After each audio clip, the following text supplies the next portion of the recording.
ശാന്തമായ ആനന്ദഗ്രാമത്തിൽ അർജുൻ എന്നു പേരുള്ള ഒരു സെൻ മാസ്റ്റർ തൻ്റെ അർപ്പണബോധമുള്ള വിദ്യാർത്ഥിയായ ഐഷയുമായി ഹൃദയംഗമമായ സംഭാഷണത്തിൽ ഏർപ്പെട്ടു.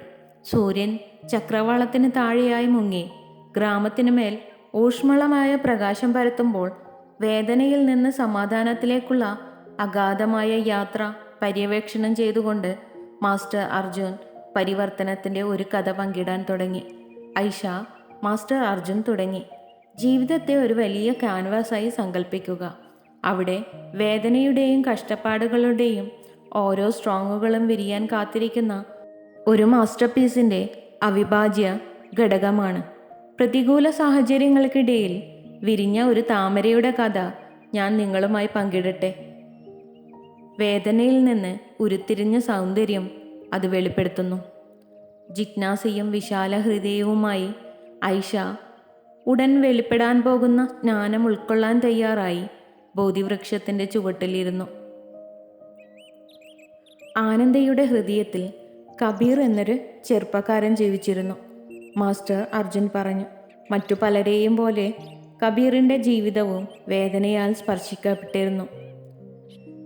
ഒരു താമരമൊട്ട് പോലെ അവൻ്റെ ഹൃദയം പറഞ്ഞറിയിക്കാനാവാത്ത പോരാട്ടങ്ങളുടെയും ഉണങ്ങാത്ത മുറിവുകളുടെയും ഭാരം വഹിച്ചു.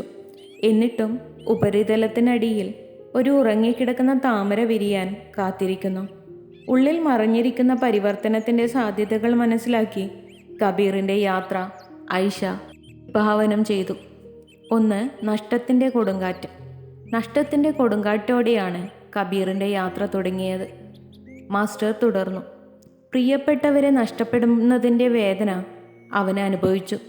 ഉള്ളിലെ ദുർബലമായ താമരയെ പിഴുതെറിയുമെന്ന് ഭീഷണിപ്പെടുത്തുന്ന സങ്കടത്തിൻ്റെ ആഘാതങ്ങൾ അവൻ്റെ ആത്മാവിൻ്റെ പ്രതിരോധശേഷി പരീക്ഷിച്ച ഒരു കൊടുങ്കാറ്റായിരുന്നു അത്.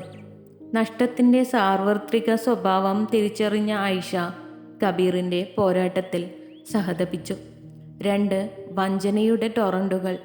കബീറിൻ്റെ ജീവിത നദിയിൽ വഞ്ചനയുടെ പ്രവാഹങ്ങൾ ഉയർന്നു. മാസ്റ്റർ അർജുൻ പറഞ്ഞു. അടുത്ത ബന്ധങ്ങൾ വഞ്ചനയാൽ നശിപ്പിക്കപ്പെട്ടു. താമരമുകുളത്തെ മുക്കിക്കളയുമെന്ന് ഭീഷണിപ്പെടുത്തുന്ന വേദനയുടെ തിരമാലകൾ സൃഷ്ടിച്ചു. എങ്കിലും ഉള്ളിൽ ഒരു ശാന്തമായ ശക്തി അവശേഷിച്ചു. കണ്ടെത്താനായി കാത്തിരിക്കുന്നു. വിശ്വാസവഞ്ചനയിലൂടെ കടന്നു പോകാൻ ആവശ്യമായ പ്രതിരോധശേഷിയെക്കുറിച്ച് ചിന്തിച്ച് കബീറിൻ്റെ വൈകാരിക പ്രക്ഷുബ്ധതയുടെ ഭാരം ഐഷക്ക് അനുഭവപ്പെട്ടു. 3. ഖേദത്തിൻ്റെ ക്വിക്ക് സാൻസ്. പശ്ചാത്താപം മണൽ പോലെ കബീറിനെ താഴേക്കുള്ള സർപ്പിളിലേക്ക് വലിച്ചിടുമെന്ന് ഭീഷണിപ്പെടുത്തി. മാസ്റ്റർ തുടർന്നു. ആശയക്കുഴപ്പത്തിൻ്റെ നിമിഷങ്ങളിൽ നടത്തിയ തിരഞ്ഞെടുപ്പുകൾ പശ്ചാത്താപത്തിൻ്റെ കുളങ്ങൾ സൃഷ്ടിച്ചു. താമരമൊട്ട് വെള്ളത്തിനടിയിലായി ആഴത്തിൽ നഷ്ടപ്പെട്ടതായി തോന്നുന്നു. പക്ഷേ ഇരുണ്ട നിമിഷങ്ങളിൽ പോലും പരിവർത്തനത്തിനുള്ള സാധ്യത നിലനിന്നിരുന്നു. ഖേദത്തിൻ്റെ ശക്തമായ പിടിയും അതിനു മുകളിലേക്ക് ഉയരാനുള്ള സാധ്യതയും ഐഷ മനസ്സിലാക്കി. 4. ഉള്ളിലുള്ള യാത്ര. കൊടുങ്കാറ്റുകൾക്കും പ്രവാഹങ്ങൾക്കും ഇടയിൽ കബീർ ഒരു യാത്ര ആരംഭിച്ചു. മാസ്റ്റർ അർജുൻ പങ്കുവച്ചു. അദ്ദേഹം ബോധിവൃക്ഷത്തിൻ്റെ ചുവട്ടിൽ ആശ്വാസം തേടി. തന്നെ തടവിലാക്കിയ വേദനയെക്കുറിച്ച് ചിന്തിച്ചു.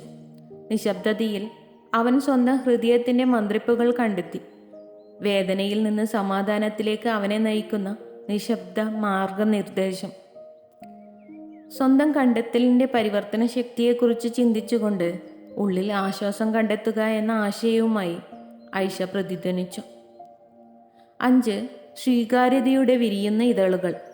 കബീർ വേദനയെ സ്വീകാര്യതയോടെ സ്വീകരിച്ചപ്പോൾ ഉള്ളിലെ താമര അതിൻ്റെ ഇതളുകൾ അകത്തി വിടരാൻ തുടങ്ങി. മാസ്റ്റർ തുടർന്നു. അംഗീകാരം മുകുളത്തെ പരിപോഷിപ്പിച്ച സൗമ്യമായ മഴയായിരുന്നു. കൊടുങ്കാറ്റുകളും പ്രവാഹങ്ങളും ഖേദങ്ങളും കബീർ അംഗീകരിച്ചു. അവ തൻ്റെ അസ്തിത്വത്തിൻ്റെ സങ്കീർണമായ ടേപ്പസ്ട്രിയുടെ ഭാഗമാകാൻ അനുവദിച്ചു. വേദനയ്ക്ക് സ്വീകാര്യത ലഭിച്ചപ്പോൾ ഉയർന്നു വന്ന സൗന്ദര്യത്തിൽ ഐഷ അത്ഭുതപ്പെട്ടു. വികസിക്കുന്ന മാസ്റ്റർ പീസിൽ അതിൻ്റെ പങ്ക് മനസ്സിലാക്കി. 6. ക്ഷമയുടെ ആൽക്കെമി. ക്ഷമ ഒരു സ്വർണ്ണ അമൃതം പോലെ നീണ്ടു നിൽക്കുന്ന വേദനയെ സമാധാനമാക്കി മാറ്റി. മാസ്റ്റർ അർജുൻ പറഞ്ഞു. ക്ഷമയെന്നത് മറ്റുള്ളവർക്ക് മാത്രമല്ല, സ്വന്തം മോചനത്തിന് വേണ്ടിയാണെന്ന് തിരിച്ചറിഞ്ഞുകൊണ്ട് കബീർ തന്നെ ദുഃഖിപ്പിച്ചവരോട് ക്ഷമിച്ചു. ക്ഷമയുടെ വെള്ളത്തിൽ കുളിച്ച താമര ഒരു പുതിയ ശാന്തത പ്രസരിപ്പിച്ചു. ക്ഷമയുടെ ആൽക്കമിയെക്കുറിച്ച് ഐഷ ചിന്തിച്ചു. വേദനയെ ആന്തരിക സമാധാനത്തിലേക്ക് മാറ്റാനുള്ള അതിൻ്റെ ശക്തി തിരിച്ചറിഞ്ഞു. 7 കരുണയുടെ പൂവ്. കബീറിൻ്റെ താമര വിരിയുമ്പോൾ കരുണ അതിൻ്റെ സുഗന്ധമായി. മാസ്റ്റർ തുടർന്നു. വേദനയുടെ ആഴമറിഞ്ഞ കബീർ മറ്റുള്ളവർക്ക് ആശ്വാസത്തിൻ്റെ ഉറവിടമായി മാറി. വേദനയിൽ നിന്ന് സമാധാനത്തിലേക്കുള്ള അവൻ്റെ യാത്ര അവനെ കാരുണ്യത്തിൻ്റെ ഒരു ദീപസ്തംഭമാക്കി മാറ്റി. ഇപ്പോഴും അവരുടെ കൊടുങ്കാറ്റിൽ സഞ്ചരിക്കുന്നവരുടെ പാതകളെ പ്രകാശിപ്പിക്കുന്നു. സൗഖ്യമാക്കുന്നതിലും മറ്റുള്ളവർക്ക് വെളിച്ചം പകരുന്നതിലും കാരുണ്യത്തിൻ്റെ പങ്ക് മനസ്സിലാക്കിയ ഐഷ കരുണയുടെ ഊഷ്മളത അനുഭവിച്ചു. മാസ്റ്റർ അർജുൻ ഐഷയുടെ നേർക്ക് തിരിഞ്ഞു പറഞ്ഞു, എൻ്റെ പ്രിയപ്പെട്ട വിദ്യാർത്ഥിനി, വേദന മനുഷ്യാനുഭവത്തിൻ്റെ ഒഴിച്ചുകൂടാനാവാത്ത ഭാഗമാണ്. എന്നിരുന്നാലും കഷ്ടതയുടെ ആഴങ്ങളിൽ അഗാധമായ പരിവർത്തനത്തിനുള്ള സാധ്യതയുണ്ട്.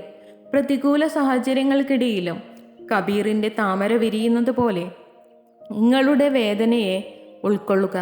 സ്വീകാര്യതയോടും ക്ഷമയോടും കൂടി സമാധാനവും കാരുണ്യവും പ്രസരിപ്പിക്കുന്ന നിങ്ങളുടെ സ്വന്തം ഉള്ളിലെ താമര വിരിയുന്ന ഫലഭൂയിഷ്ഠമായ മണ്ണായിരിക്കട്ടെ. കബീറിൻ്റെ യാത്രയുടെ കാലാതീതമായ ജ്ഞാനവും വഹിച്ചുകൊണ്ട് ഐഷ നന്ദിയോടെ തലകുനിച്ചു. മാസ്റ്റർ അർജുൻ്റെ സാന്നിധ്യത്തിൽ നിന്ന് അവൾ വിടവാങ്ങുമ്പോൾ അവൾക്ക് ഒരു പുതിയ പ്രത്യാശ അനുഭവപ്പെട്ടു. വേദന ആന്തരിക സമാധാനത്തിൻ്റെ മുന്നോടിയായേക്കാമെന്ന ധാരണയോടെ സ്വന്തം കൊടുങ്കാറ്റുകളെ നാവിഗേറ്റ് ചെയ്യാൻ അവൾ തയ്യാറായി. If you love to watch this video, you can like, share and subscribe.